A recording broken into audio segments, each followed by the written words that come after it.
देखिए, आपने सुना तो होगा ही ना कि भगवान शिव को बेलपत्र चढ़ाया जाता है। भगवान शिव को बेलपत्र क्यों चढ़ाया जाता है, क्या है इसके पीछे का शास्त्र, क्या है इसके पीछे का विज्ञान, सब बताता हूं आपको। पहले तो ये समझिए कि शास्त्रों में अगर जाएं तो आदिगुरु श्री शंकराचार्य जी ने बड़ी प्यारी एक स्तुति की रचना करी जिसको बोलते हैं बिल्वाष्टकम। और मैं बिल्वाष्टकम से ही आपको कुछ फायदे आपको बताऊंगा। प्लस ऐसा कहा जाता है स्कंद पुराण में भी और भी कई शास्त्रों में उल्लेख है कि भगवान शिव ने नारद जी से बोला था कि जो भी व्यक्ति मुझको 2-3 दिन पुराने भी बेलपत्र चढ़ा देता है ना, एक सूखा बेलपत्र भी चढ़ा देता है, भगवान तो भोले हैं, उस पर भी कृपा बरसा देते हैं। आदिगुरु श्री शंकराचार्य जी लिखते हैं कि त्रिदलम त्रिगुणाकारम त्रिनेत्रम च त्रियायुधम त्रिजन्म पाप संहारम बिल्व पत्रम शिवार्पणम, कि शिव भगवान को बेलपत्र चढ़ाने से, जो 3 दल है ना, ये चढ़ाने से 3 जन्म के जो पाप है ना उनका संहार हो जाता है।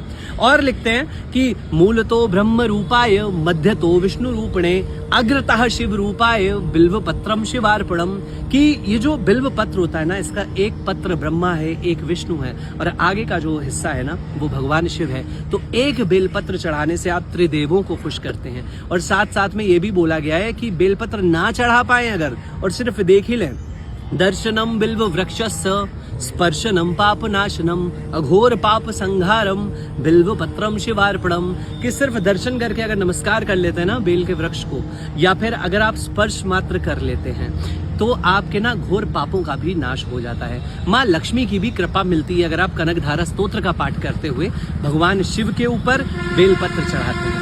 अब आते हैं इसके साइंटिफिक गुणों पे। तो भाई देखिए, बेलपत्र ना बहुत सारे लोग, जब पंडित जी लोग आशीर्वाद में देते हैं ना, तो आप उसे खा भी सकते हो। क्यों? क्योंकि वो नेचुरल एनर्जी बैलेंसर होता है, ऐसा आयुर्वेद कहता है। उसमें विटामिन सी होता है जो आपकी त्वचा के लिए काफी अच्छा होता है। साथ ही साथ में कहा जाता है किडनी एंड ब्लैडर के लिए बेलपत्र जो है ना उसका काढ़ा एक रामबाण का काम करता है। और साथ ही साथ में ये भी बोला जाता है कि ये जो बेलपत्र होता है ना, इसमें एक नहीं बल्कि 100 से ज्यादा औषधीय तत्व होते हैं। तो बहुत सारी जगहों पर, क्योंकि भगवान शिव तो वैद्यनाथ है ना भाई, तो भाई वैद्यनाथ की कृपा आपके ऊपर हो, बेलपत्र आप चढ़ाइए और इस जानकारी को ज्यादा से ज्यादा लोगों से शेयर करिए। देखिए, सनातन का कोई भी शास्त्र विज्ञान से निहित नहीं है, कि विज्ञान से परे बिल्कुल भी नहीं है। सारे शास्त्र जो है ना वो विज्ञान है, क्योंकि महान ऋषियों ने ही तो रचे हैं वो शास्त्र। और ऋषि कौन है? एक कहा जाता है ना 1000 वैज्ञानिकों पे हमारे एक ऋषि भाई है। इस वीडियो को ज्यादा से ज्यादा लोगों से शेयर करिए। हर हर महादेव, राधे राधे।